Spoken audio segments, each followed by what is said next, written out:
دو بڑی گرفتاریاں شاہ محمود اور اسد عمر کو کس ایکٹ کے تحت گرفتار کیا گیا؟ وائس چیئرمین تحریک انصاف شاہ محمود قریشی کا 1 دن کا جسمانی ریمانڈ منظور۔ ملزموں نے جو اقدامات کیے ان سے غیر ملکی قوتوں کو فائدہ پہنچا اور ریاست پاکستان کو نقصان۔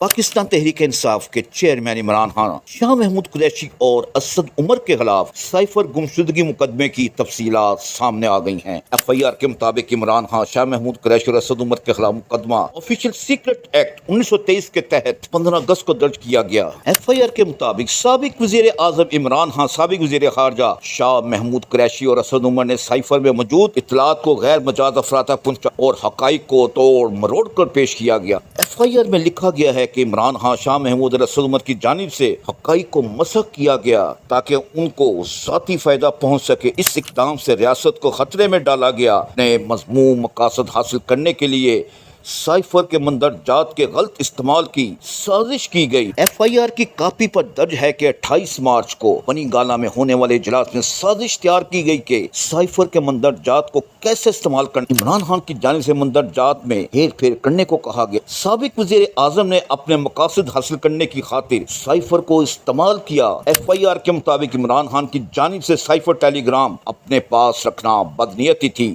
سائفر وزارت خارجہ میں واپس نہیں بھیجا گیا۔ سائفر اب بھی سابق وزیر اعظم کے قبضے میں ہے۔ ایف آئی آر میں لکھا گیا کہ عمران خان کے اس اقدام سے پورا سائفر سیکورٹی سسٹم خطرے سے دوچار ہوا۔ ملزموں نے جو اقدامات کیے ان سے غیر ملکی قوتوں کو فائدہ پہنچا اور ریاست پاکستان کو نقصان ہوا۔ ایف آئی آر کے متن میں یہ بھی درج ہے کہ عمران خان کے سابق پرنسپل سیکرٹری اعظم خان کا اس میں کیا کردار تھا، اس کا تعین تحقیقات کے دوران کیا جائے گا۔ مقدمے کے مطابق عمران خان، شاہ محمود اور اسد عمر کے خلاف آفیشیل سیکرٹ ایکٹ کی دفعہ 5 معلومات کا غلط استعمال اور 9 کے ساتھ تعزیرات پاکستان کے سیکشن 34 کے تحت مقدمہ درج کیا گیا۔ واضح رہے کہ پی ٹی آئی کے وائس چیئرمین شاہ محمود قریشی اور اسد عمر کو سائفر گمشدگی کے معاملے پر درج مقدمے میں ایف آئی اے اسلام آباد نے گرفتار کیا ہے، جبکہ عمران خان پہلے ہی جیل میں ہیں جہاں ان سے تحقیقات کی جائیں گی۔ جبکہ دوسری طرف ڈسٹرکٹ اینڈ سیشن کورٹ اسلام آباد نے وائس چیئرمین تحریک انصاف شاہ محمود قریشی کا 1 دن کا جسمانی ریمانڈ منظور کر لیا۔